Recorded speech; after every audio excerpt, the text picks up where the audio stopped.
Retención en la fuente por ingresos laborales. En Colombia, los ingresos laborales o retención en la fuente por salarios están sometidos a un título de renta con una tarifa progresiva según el monto del salario sujeto a retención en la fuente. La retención en la fuente por salarios, como su nombre lo implica, se aplica sobre el salario del trabajador de una forma elemental el concepto de ingreso o salario. Se entiende por ingreso laboral o salario los pagos que recibe un trabajador que están vinculados mediante un contrato de trabajo, sea este verbal o escrito. El salario es la contraprestación económica que recibe el trabajador a cambio de la prestación personal de sus servicios a su empleador. La norma excepcionalmente contempla la posibilidad de aplicar la retención en la fuente por salarios sobre ingresos provenientes de una relación no laboral regulada por el contrato de servicios. ¿Quiénes deben practicar retención por ingresos laborales? Como agentes de la retención en fuentes por salarios. La retención en la fuente por salarios debe aplicarla a toda persona natural o jurídica que haga pagos laborales sin distinción alguna.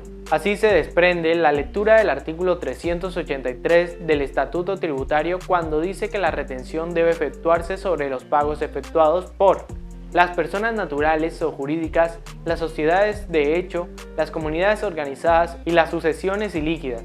De manera que toda persona o empresa que realice pagos laborales debe actuar como agente de retención sin considerar ningún requisito especial con un monto de ingresos o patrimonio. Tarifa de retención en la fuente por salarios. Sin duda, los asalariados o los independientes a los que se les aplique la retención en la fuente por ingresos laborales tendrán que soportar un mayor descuento de nómina. Base sujeta a retención en la fuente por salarios. La base sujeta a retención por salarios está constituida por todos los pagos gravados o gravables con el impuesto a la renta, en los términos del artículo 26 del Estatuto Tributario que los define como aquellos que sean susceptibles de producir un incremento neto del patrimonio en el momento de percepción y que no haya sido expresamente exceptuado. Todo pago laboral debe incluirse en la base sujeta a retención. Entre esos pagos está el salario como tal, las horas extra, los recargos nocturnos y dominicales, los festivos, los pagos en especie y etc. Dentro de la base sujeta a retención se debe incluir hasta los pagos que hayan sido pactados en el contrato como no constitutivos de salarios, pues ese acuerdo entre particulares no afecta a la naturaleza gravada en un ingreso. Se exceptúan los pagos que el trabajador recibe como reembolso de gastos en que haya incurrido en beneficio del empleador o por realizar su trabajo, pues estos son pagos que no incrementan el patrimonio del trabajador y por lo tanto no cumplen con los requisitos del artículo 26 del Estatuto Tributario.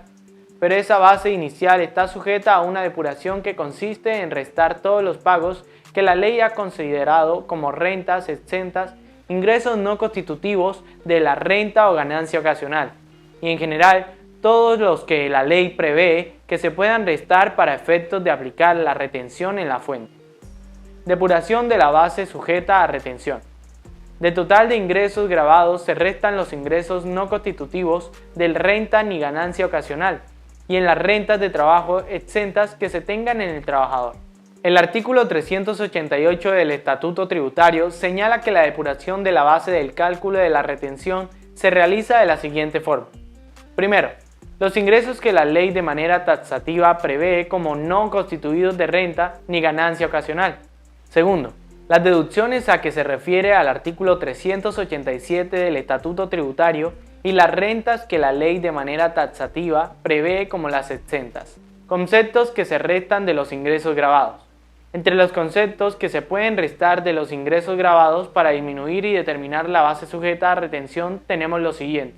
Estos están ordenados según el procedimiento indicado al artículo 388 del Estatuto Tributario. Procedimientos de retención en la fuente por salarios.